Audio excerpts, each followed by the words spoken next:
Wakati mwingine tena na majira mengine tena ya kuzungumza swala zima la changamoto za maisha. Utakuwa na mimi Lusungu kutoka ofisi zetu za Arusha. Hii ni episodi ya pili. Tambua kwamba changamoto za maisha sio mwisho wa maisha, bali ni fursa ya kujifunza kukua katika maisha au kupata njia fulani katika maisha yako yanayokuja mbele. Katika maisha, changamoto ni sehemu ya kawaida na zinakuwa kwa njia mbalimbali kabisa. Ili kukabiliana nazo, ni muhimu kuelewa asili ya changamoto yako na jinsi zinavyoweza kuathiri maisha yetu ama maisha yako na namna gani ya kutoka. Changamoto zinaweza kuwa binafsi, mahusiano, kiuchumi, kijamii, hata kiroho. Tunatakiwa kufanya nini basi ili kutoka kwenye changamoto tulionayo? Kukubali hali halisi. Hilo ni jambo la kwanza tunatakiwa tukulifahamu. Unapokuwa na changamoto, lazima uikubali changamoto kwamba kweli una changamoto. Ukishaikubali, itatokea njia ya wewe ya kuiondosha hiyo changamoto, kwamba changamoto ipo na namna gani tufanye ili iondoke, au namna gani ufanye ili kuiondosha hiyo changamoto. Hii inamaanisha ni kutambua hisia zako na hali uliyokabiliana nayo bila kujificha au kukataa ukweli. Changamoto ulionayo ikufunze kutafakari juu yake na ujue unachoweza kufanya changamoto iondoke. Haswa, kila hali ngumu kabisa inaweza kutoa funzo muhimu ambayo inaweza kukusaidia katika siku zijazo.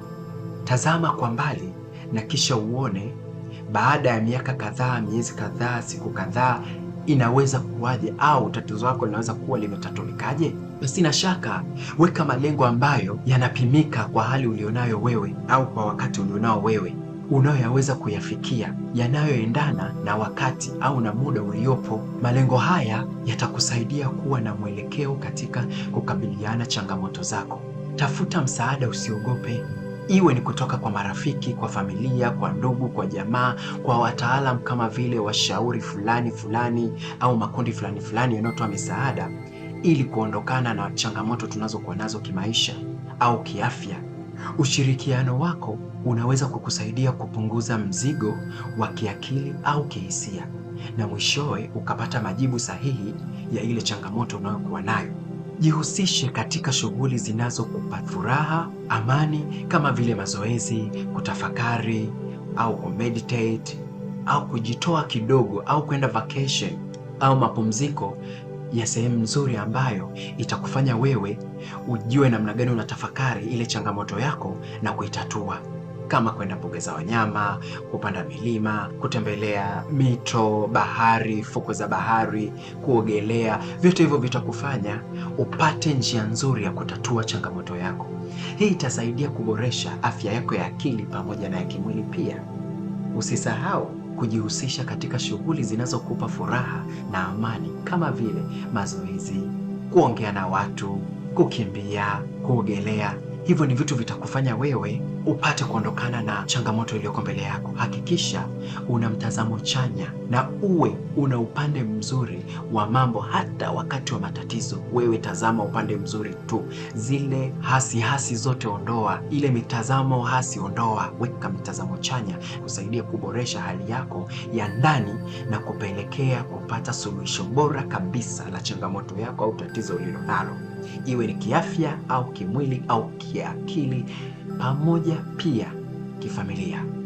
Jifunze kutoka kwa wengine ambao wameweza kushinda changamoto zao kama ulionayo wewe, nazo zitakusaidia wewe kushinda. Watakupa mbinu ambazo walitumia wao kushinda changamoto zao, na wewe utashinda hapo, na wewe utatoka katika jambo lako na ukajikuta umetimiza ile kanuni ya kushinda changamoto ambayo ikikukabili au ikikupa msongo wa mawazo au vyovyote itakavyokuwa, lakini itakupa ushindi mkubwa sana.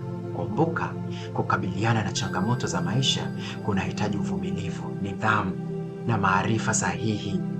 Unaweza kujenga uwezo wa kushinda matatizo mbalimbali unayokutana nayo, na katika safari yako ya maisha lazima ujifunze kuwa na uvumilivu ili uweze kutoboa au ili uweze kushinda changamoto fulani.